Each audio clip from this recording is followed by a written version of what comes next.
নমস্কার। স্বামী বিবেকানন্দ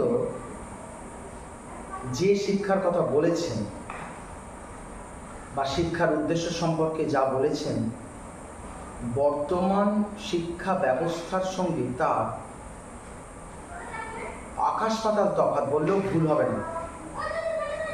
কিছুটা মিল হবে, বেশিটা অমিল হবে। স্বামীজি বলছেন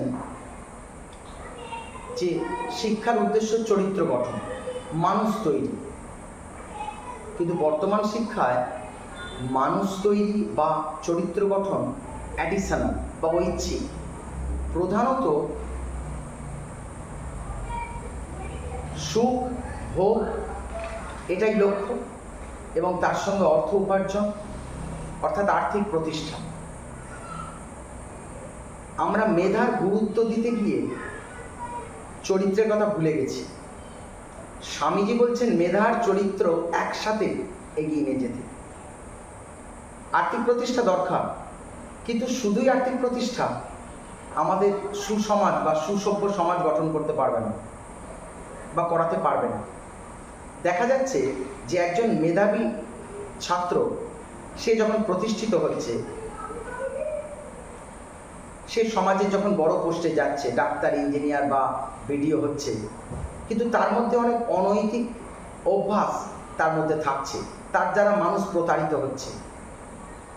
তার পিছনে ব্যাকগ্রাউন্ড দেখলে বোঝা যাবে যে সে হয়তো ভালো কোনো স্কুলের ছাত্র ছিল, কিন্তু তার মধ্যে ধর্মীয় অনুশাসন, মূল্যবোধ তার জীবনে অনুশীলন ঠিক হয়নি, যার ফলে তার চরিত্র সুগঠিত হয়নি, কিন্তু তিনি প্রতিষ্ঠিত হয়েছেন। এই জায়গাটা সারাতে হবে। ব্যতিক্রম আছে, সব মেধাবী মানেই যে খারাপ হবে তার নয়। মেধাবী তার সঙ্গে চরিত্র, এই দুটোর সমন্বয় হলে তবে কিন্তু তাকে আদর্শ ছাত্র বা আদর্শ মানুষ বলা যাবে, তার আগে নয়।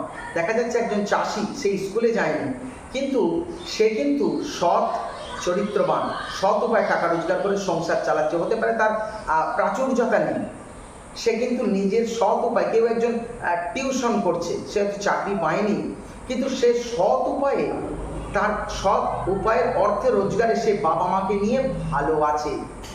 কিন্তু একজন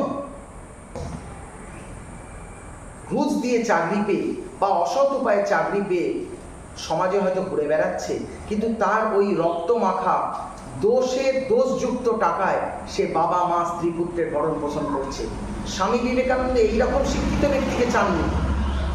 স্বামীজি চেয়েছেন এমন শিক্ষিত মানুষ হবে যার থাকবে মেধা, তার থাকবে চরিত্র, তার থাকবে সহানুভূতি, তার থাকবে হৃদয়, যে মানুষের জন্য কাঁদবে, শুধু নিজের স্বার্থের কথা চিন্তা করবে না। সে বাইরে বেরিয়ে আসবে, নিজের স্বার্থের বাইরে বেরিয়ে এসে সে মানুষকে ভালোবাসবে, গরিব মানুষের পাশে দাঁড়াবে, অসহায় মানুষের পাশে দাঁড়াবে, এবং নৈতিক চরিত্রকে ধরে রেখে জীবন কাটাবে।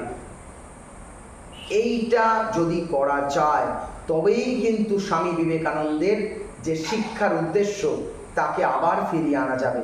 আর যদি আমরা স্বামী বিবেকানন্দকে সত্যি অনুসরণ করতে চাই, তাহলে চরিত্রকে আমাদের 1 নম্বরে আনতে হবে শিক্ষার উদ্দেশ্যে। তা যদি না হয়, তাহলে আমাদের সমস্ত রকম শিক্ষার প্রচেষ্টা ব্যর্থ হয়ে যাবে। নমস্কার।